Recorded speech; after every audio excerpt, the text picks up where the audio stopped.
la technologie, c'est bizarre quand même. Cette vidéo qui est passée à peine là, malheureusement, n'a pas vu son temps. Ok, oui, c'est pas grave. Nous continuons. Toutes les fois que Yah sont sanctifiés, toutes les fois que Yah nous protège, que sa force nous assiste, que sa puissance nous éclaire, qu'il nous guide sous sa grande gloire, que Yah se manifeste aussi puissamment, qu'il se lève en confondant nos ennemis, qu'il se lève en confondant nos adversaires, bien que c'est par eux que ce que nous disons, que ce message-là trouve support, que ce message-là trouve un sens, que Yah nous bénisse, que Yah nous donne la force. Je disais que notre pensée se dirige envers nos frères et sœurs, les bénis de Yah, qui, de tout temps, sont en train de manquer les vidéos originelles que nous faisons d'habitude, les vidéos que nous éditons. Et nombreux de ceux qui ne sont pas sur Facebook se plaignent de même. J'ai déjà reçu ces mécontentements. Je souhaiterais que qui se calme, en fait, je souhaiterais qu'il se calme. Nous allons reprendre avec les vidéos originelles et nous allons agencer avec ce que nous sommes en train de faire sur Facebook. Mais là, si je suis en train de faire plus de direct comme ça, sans mettre ce qui est édité, ce qui est originel, c'est parce que je ne suis pas à la maison. Je vous l'ai déjà expliqué, excusez-moi. Quand je serai à la maison, je veux produire une vidéo que vous avez l'habitude de suivre, les vidéos qui sont illustrées. Mais pour le moment, acceptons ça. L'important est que le message passe. C'est pourquoi je dis que ma pensée, nos pensées, pour nous qui sommes en direct, s'en va envers nos frères et sœurs, les bénis de Yah qui ne sont pas avec nous en direct, mais de grâce, ils auront cette vidéo sur YouTube. Chers frères et sœurs, chers bénis de Yah, je m'excuse par rapport au couac qui s'est passé à peine là.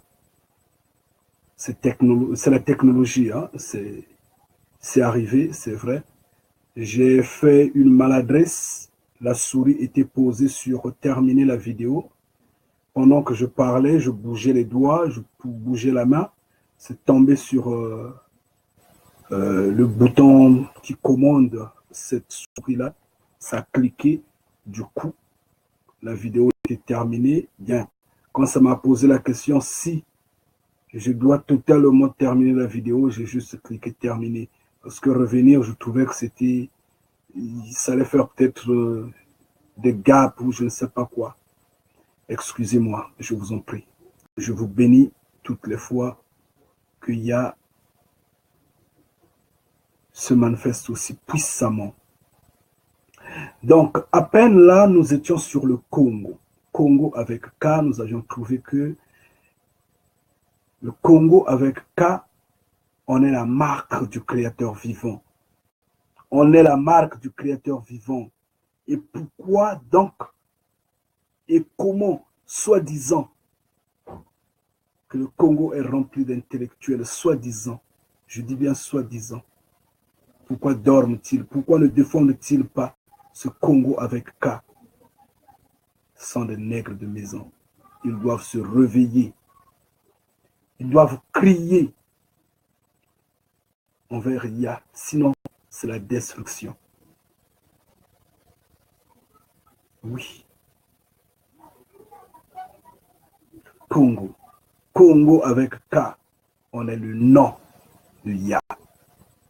Ngita. Chers frères et sœurs, chers bénis de Yah, le titre est aussi simple et le dit. Le mensonge qui par épée, mourra par épée. Qui l'a dit? Qui l'a dit? Encore ces hommes-là, ceux qui trompent, ces religieux-là, ces hommes en robe, ces hommes en cravate, ces menteurs. Nous, les bénis de Yah, nous ne disons que ce que nous connaissons. Nous ne rendons témoignage que de ce que nous avions vu. C'est pourquoi, en connaissant que nous ne pouvons pas fêter la Noël, nous ne pouvons pas fêter la Sainte-Sylvestre, soi-disant, la bonne année. Nous ne pouvons pas fêter des anniversaires. Nous nous réservons. Nous n'avons pas pour coutume à aller à la suite des nations. Si réellement tu es un béni de Yah, si tu te reconnais béni de Yah, tu dois te présenter loin, loin. Tu dois te mettre debout loin de ce système des fêtes à la con.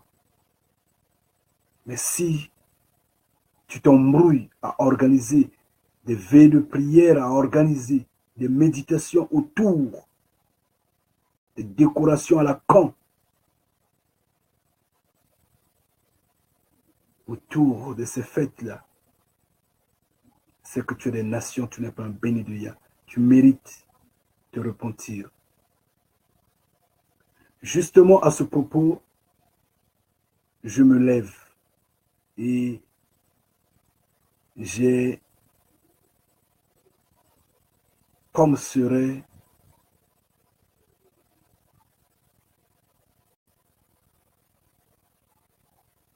un questionnement. Je veux parler de ça après, pas aujourd'hui.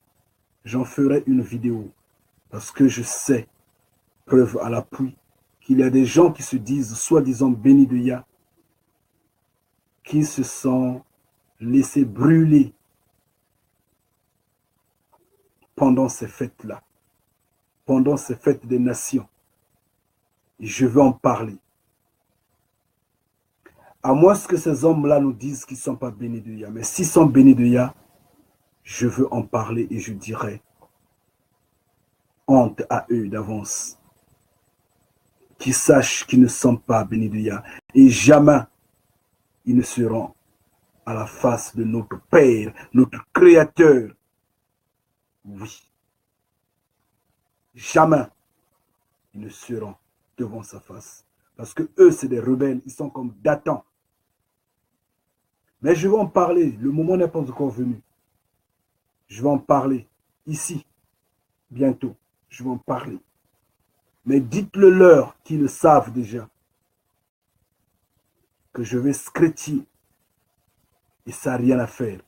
Je suis béni de Yah. Je suis le fils du Père. Et j'en ai le droit de parler. Et je veux parler. Mais entre-temps, en regardant de côté, nous voyons bien ces hommes en robe, ces hommes en cravate, ces hommes qui embrouillent les gens avec des grosses Bibles. Oui, disons que c'est des connaisseurs de vérité, alors que c'est des dormeurs. Ces hommes-là continuent de tromper le peuple vivant. Et tout le monde a pour chanson, dans ce terme, qui tue par épée, mourra par épée. Ô Père, mon peuple meurt par manque de connaissance. D'où est venue cette expression? C'est venu de Yeshua. Mais Yeshua l'a tiré où? Yeshua l'a tiré dans la loi de Moïse, aussi simplement possible. Qu'est-ce qui s'est passé cette nuit-là pour que Yeshua le dise? Mais c'est quand Yeshua, lui-même d'abord, je dis bien lui-même, était auteur de ça. C'est lui qui a causé ça. Nous, quand nous avions émis la vidéo, Jésus-Christ a également péché. Je mets entre guillemets. Hein. Jésus-Christ a également péché. Les gens se sont moqués de nous parce qu'ils n'ont pas de connaissance. Et par après, ils allaient eux-mêmes en perdition. Parce que nous disons que la vérité, n'est-ce pas que Yeshua était un homme? N'est-ce pas que Yeshua était né, il a eu à grandir au milieu des enfants? Même Samuel le Grand, qui nous respectons, qui depuis son enfance jusqu'à sa mort est resté dans la maison de Yah, dans la maison de Tata Nzambi Mpungu, l'a servi aussi fermement, n'a pas eu le temps de s'amuser avec d'autres enfants. Son enfance était un peu brimée en tant qu'enfant, mais dans la joie, dans la grandeur, sous la protection de Yah. Parce qu'il était dans la maison du Père, Ngeta. Mais Yeshua a eu au moins le temps de s'amuser avec d'autres enfants de son âge. Il a eu le temps, largement le temps. Et donc, c'est possible qu'il injurie d'autres petits-enfants. C'est possible qu'il gifle, qu'il se batte avec d'autres petits-enfants. C'est possible qu'il rigole, qu'il s'amuse avec d'autres petits-enfants. C'est possible. Et il a péché. Parce qu'il y a des petits péchés et des grands péchés. Il n'a pas fait des grands péchés, ce qui allait peut-être porter préjudice à sa notoriété ou à l'image de son père ou à quoi et quoi, à l'éthique de ce qu'il est. Messie, mais il a eu à jouer avec d'autres petits-enfants. C'est vrai. La preuve, nous le savons qu'il était marié. Nous le savons. Naturellement, parce qu'il était un maître. Il ne pouvait pas prendre des responsabilités s'il n'était pas marié. L'esprit du Père ne pouvait pas se reposer en lui s'il n'était pas marié. On n'a pas dit quelque part il était castré. Naturellement. Et nous, quand nous parlons comme ça, on dit que nous avons une grosse langue, que nous faisons que des blasphèmes et autres. Mais non, nous disons la vérité. Yeshua a également péché. Et parmi ces péchés, on voit Yeshua qui craint mourir, qui craint la mort. Nous savons que la mort n'est pas de Yah. N'est-ce pas? La mort n'est pas de Yah. Yah a la vie. Et Yeshua craint de mourir. Il craint pourquoi? Point d'interrogation. Mais également, la peur n'est pas de Yah. Donc, doublement, Yeshua a eu à s'éloigner de la face du Père. Notamment, je dis bien, j'insiste, la crainte n'est pas, la peur n'est pas de Yah. Mais Yeshua a eu peur de mourir. Il fallait que Yah envoie. Yah est venu sur terre lui-même, personnellement. Il est resté dans l'engin volant qui était au-dessus de Yeshua. Il a éclairé Yeshua. Et c'est en ce moment où les gens vont dire, où, en fait, ces hommes en cravate, ces hommes bruyeurs-là, qui se disent que non, Yeshua était habillé d'un lin qui brillait, incapable, impossible d'en trouver ailleurs. Parce qu'ils n'avaient pas de connaissance, parce qu'ils n'ont pas, plutôt, ils n'ont pas de connaissance, ne comprenant pas que c'est la lumière de l'engin qui était au-dessus de Yeshua, qui éclairait et ça fait que l'habit puisse briller. Oui. Et Yeshua, à ce moment-là, a été convaincu par Élie et Moïse. Ils l'ont convaincu, ils l'ont dit non, mais écoute, l'autre dit, regarde-moi, j'étais pris vivant, jusqu'alors je suis encore vivant sur la planète de ton Père. Il faut croire en ton Père. Tu ne vois pas les miracles que tu es en train de faire, qu'il est en train de faire à travers toi. Donc c'est te ressusciter qui est impossible. Accepte de mourir. C'est par là que sa force se repose. Et l'autre qui dit, notamment Moïse, qui dit, mais moi je suis bien l'exemple qu'il faut prendre.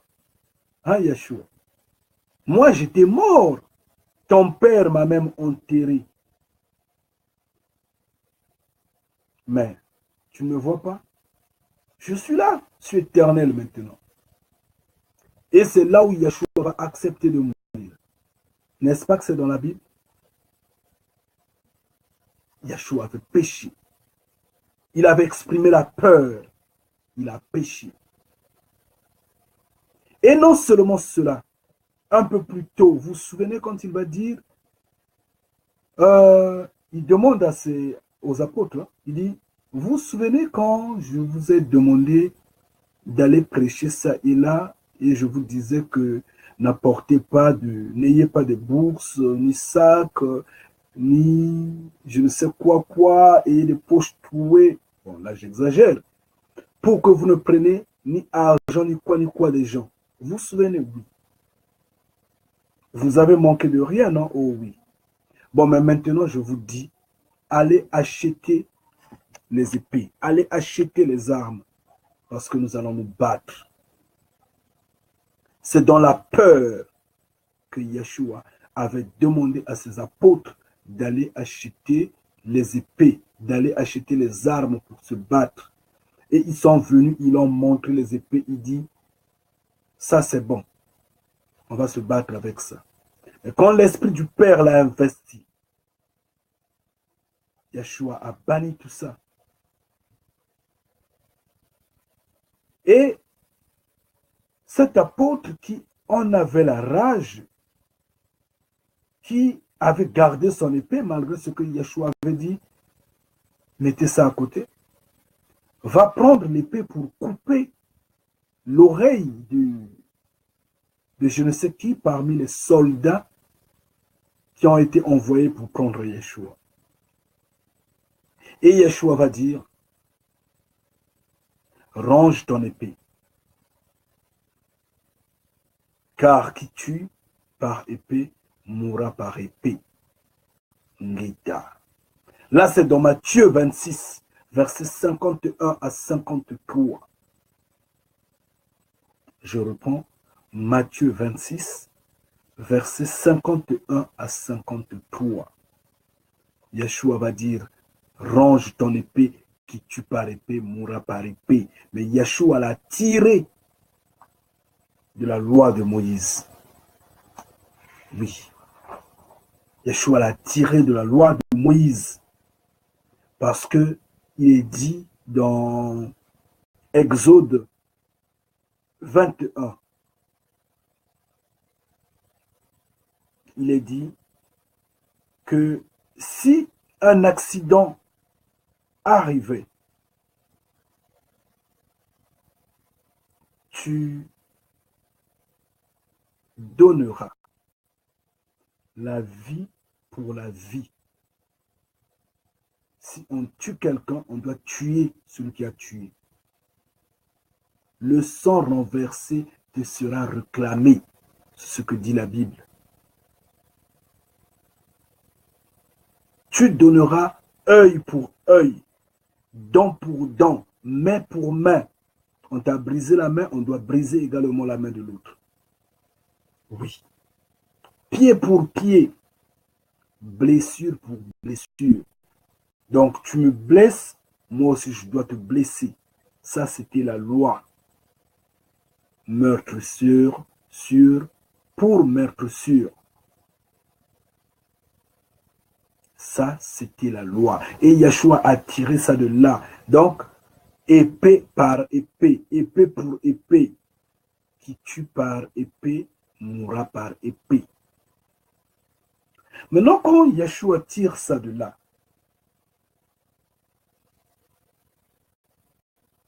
et il le dit à l'homme qui était à ses côtés, son apôtre. Mais quand il le dit, c'est pour justement lui dire, arrête de le faire, parce que si tu le fais, ces soldats-là vont t'arrêter. Comme tu as l'épée, ils vont utiliser également l'épée pour te faire du mal, pour te tuer. Mais cela ne sous-entend pas que forcément, si tu tues quelqu'un par épée, tu dois être tué par épée. Oui. À une condition que la volonté de Dieu se fasse en ce temps du jugement.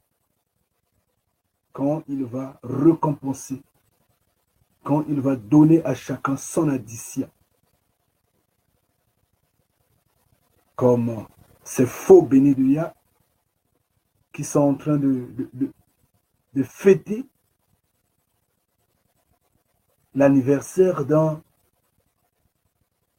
je ne sais qui, Saint-Sylvestre, n'importe quoi. Ils auront l'addition. Yah va leur donner l'addition.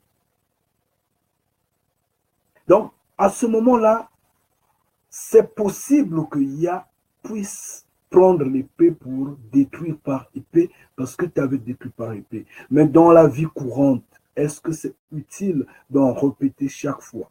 Je ne pense pas. Je ne pense pas. C'est tout ça qui égare, qui embrouille, qui garde les gens attardés. Pourquoi je le dis? Prenons par exemple le cas de quelqu'un que tous, cette génération connaît bien, Eyadema. Eyadema, le père, celui qui est mort, celui qui était mort. Il était président de la République, non? Vous savez combien de gens il avait tué? Il a tué un grand nombre de personnes. En les fusillant, en les égorgeant, je ne sais comment et comment. Mais est-ce que lui, il est mort au bout du fusil? Non. Non, pas du tout. Il est mort malade. Maintenant, où est qui tue par épée mourra par épée? Qui tue par l'arme mourra par l'arme? Où est ça? Bongo. Bongo, président du Gabon. Combien de gens n'a-t-il pas tué? Mais est-ce qu'il est mort de la même sorte que ces hommes-là? Il est mort malade. Mobutu. Combien de gens n'a-t-il pas tué au bout de l'arme? Ce n'est pas sous son règne, sous ses yeux, sous sa complicité, que Patrice Lumumba a été détruit, totalement détruit dans l'acide. Mais est-ce que Mobutu a été détruit dans l'acide? On l'a enterré calmement, il est mort malade. Maintenant, où est qui tue par épée mourra par épée? Ces religieux-là, tout ce monde-là qui sont mourbes derrière l'esprit omniscient, omnipotent, omniprésent, qui n'existe pas, qui n'a aucun sens, qui n'existera jamais. Ce Dieu, soi-disant. Soi-disant créateur, n'importe quoi. Mais cet esprit-là est épaulé par le Vatican.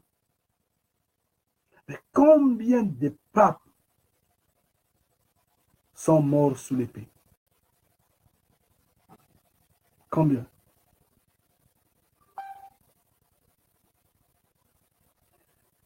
Nous devons être réalistes. Nous devons être réalistes. Ça, c'est Comme disent ces hommes politiques, c'est du pipeau, ça. Ça fait rêver, ça laisse les gens au bord de la voie, notamment au bord de la vérité. Alors que la vérité est en train de passer, le mensonge vous ramasse bêtement. Dans Exode 21 au verset 12, il est dit: qui frappera un homme mortellement sera puni de mort. C'est de là qu'on tire qui tue par épée mourra par épée. Parce qu'à l'époque, il était question de rendre le coup reçu. Mais nous sommes au temps de la grâce. Cela n'a plus aucun sens. On a vu Bush, soi-disant, que ce soit le père, que ce soit le fils. Ils sont partis tuer en Irak là-bas. Ils ont tué beaucoup de gens là-bas. Et qui les a tués par fusil? On voit des gens, par exemple, je ne sais qui je veux dire, je ne veux pas trop utiliser ces hommes du monde-là. Thomas Sankara a été tué. Qui l'avait tué pour qu'il soit tué au bout de l'arme? Qui l'avait tué? À moins que je n'en connaisse pas.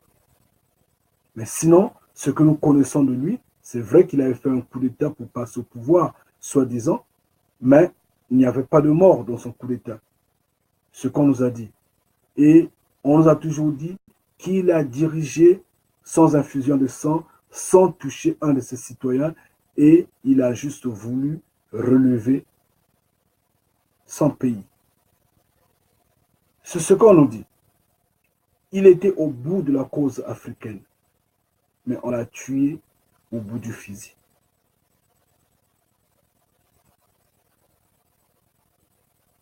Où est qui tue par l'épée mourra par épée. Je dis bien à moins que je ne connaisse pas assez à son sujet. C'est pourtant dire que ça, c'est dépassé. C'est dépassé parce que c'est dans la loi. Oui, c'est dans la loi. C'est dépassé. Je le dis, et cela, c'en est la vérité. C'est vrai qu'on peut aller dans Révélation. Révélation 13, verset 10, où l'on nous dit, si quelqu'un mène en captivité, si quelqu'un se mène en captivité, s'il est mené en captivité, s'il mène quelqu'un en captivité, si quelqu'un mène en captivité, il ira en captivité. Oui. Mais c'est dans le domaine spirituel. N'emmenez pas les choses du salut dans les conneries du monde. Nous sommes nombreux qui sont envoyés dans le monde. Nous sommes en train de souffrir dans l'égarement total. Est-ce que ceux qui nous envoient dans l'égarement, dans les souffrances du monde, eux également souffrent? Non, pas du tout. Vous verrez quelqu'un, par exemple, qui est chef d'État, il est là calme. Il aura toujours des hommes autour de lui, toujours des serviteurs autour de lui, toujours la nourriture sur sa table. Il va toujours manger calmement. Jusqu'à la fin de ses jours, il tombe malade, il meurt. Mais pourtant, il a comploté. Jacques Chirac était là. Jacques Chirac n'a-t-il pas fait tuer des Congolais? N'a-t-il pas fait tuer le peuple bantou? Jacques Chirac, il a le sang, il a le sang, il a eu le sang. Je ne sais pas s'il est encore vivant. Le sang hébreu dans ses mains. Il a tué au Congo. Beaucoup. Mais est-ce que lui, on l'a tué comme on a tué au Congo? Non, pas du tout. Donc, dire que qui tuera par épée va mourir par épée, c'est des racontards, c'est des conneries, c'est dépassé. Actualisez-vous, renouvelez la connaissance, dépassez les langages des hommes religieux, des hommes de la rue, des hommes qui n'ont pas de connaissance. Oui. Et dans ce chapitre de Révélation 13, verset 10, en continuant, on dit, si quelqu'un tue par épée, il faut qu'il soit tué par épée. C'est ici la persévérance et la foi des saints. Mais comme je dis, si quelqu'un tue par épée, nous sommes au temps de la grâce. Maintenant, si Yah va agir ainsi au moment où il va donner l'addition à chacun de nous, ça c'est autre chose. En ce qui nous concerne, cette parole-là n'est plus d'actualité. Parce que nous sommes au temps de la grâce. Nous sommes au temps de la foi. L'État. Renouvelez vos connaissances. Romains 12, verset 19. Qu'est-ce qu'on nous dit? Ne vous vengez point.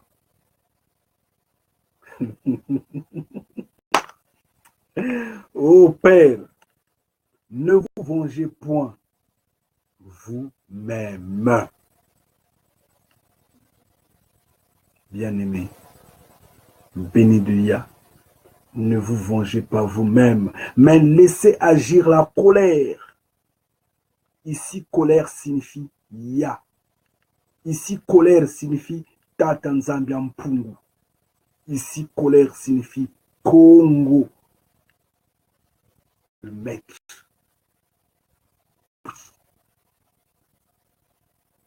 Laissez agir le grand cas. La puissance. Laissez agir le Père. Laissez agir la colère. Car il est écrit, à moi la vengeance. Oui, moi le Créateur, c'est moi qui dois venger, à moi la rétribution. C'est ce que Yah a dit.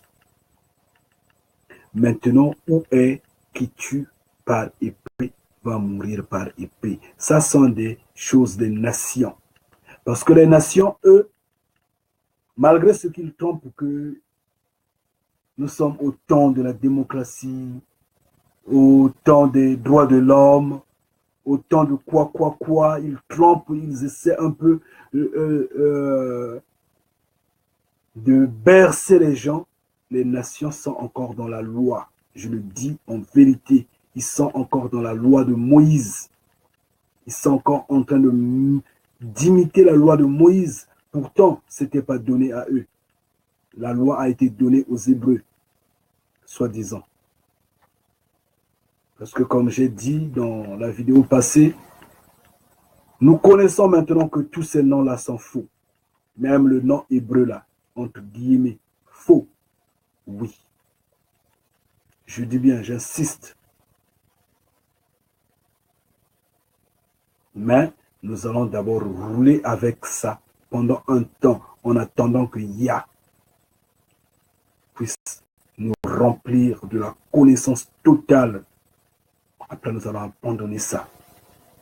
Ça va abandonner ça quand ces hommes de nation-là vont céder face à la vérité parce que nous avions arrêté le voleur avec l'objet qui a été volé.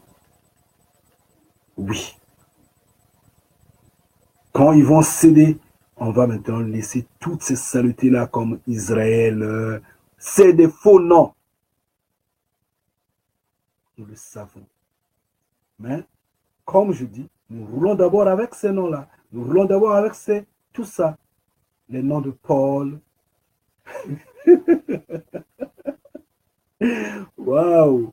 Le nom, oh Isaïe, oh Moïse, oh Ézéchiel. C'est pas grave. Nous connaissons c'est faux. Mais nous roulons d'abord avec ça. Yah est en train de travailler. Ngeta. On ne savait pas qu'on allait connaître la vraie langue, soi-disant hébreuse. On l'a connue maintenant. On ne savait pas qu'on allait connaître la puissance, l'énergie du cas qui a été enlevé sur Congo.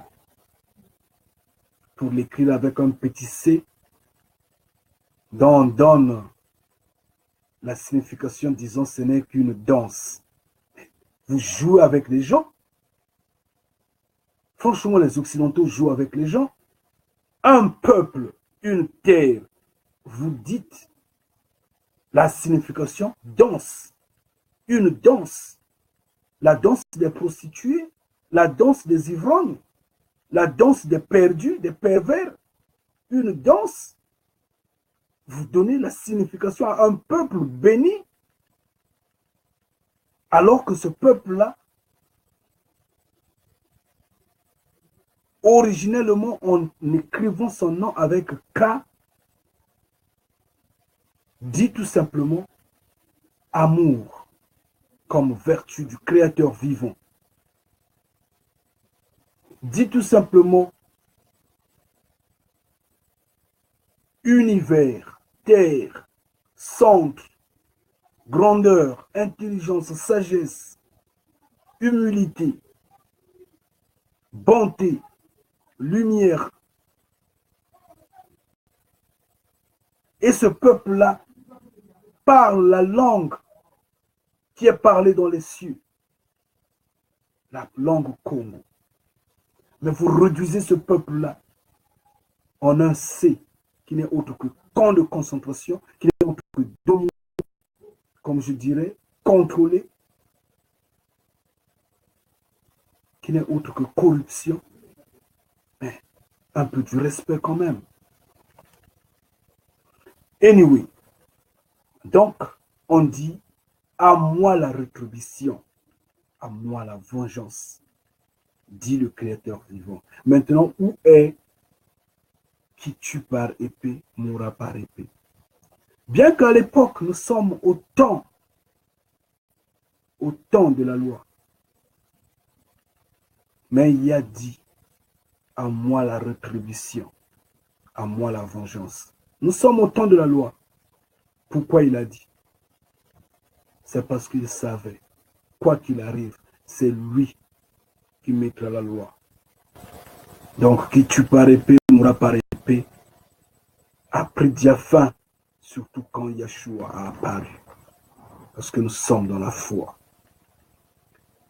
Donc, je dirais, pour terminer, arrêtez avec ces expressions un peu trop primaires, ces expressions un peu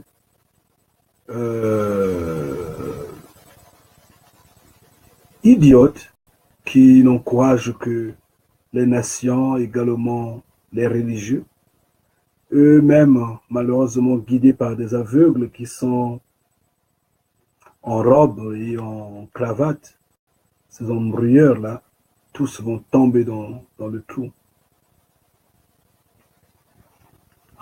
Ces cheveux-là également, ça me gratte un peu trop.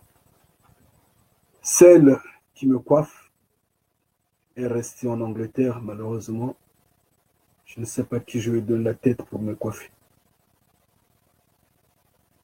Ah, je dirais, celle qui me coiffe, c'est un peu trop mal dit. En fait, je veux parler de ma femme, qui est ma sœur, qui est ma fille, qui est ma mère au même moment.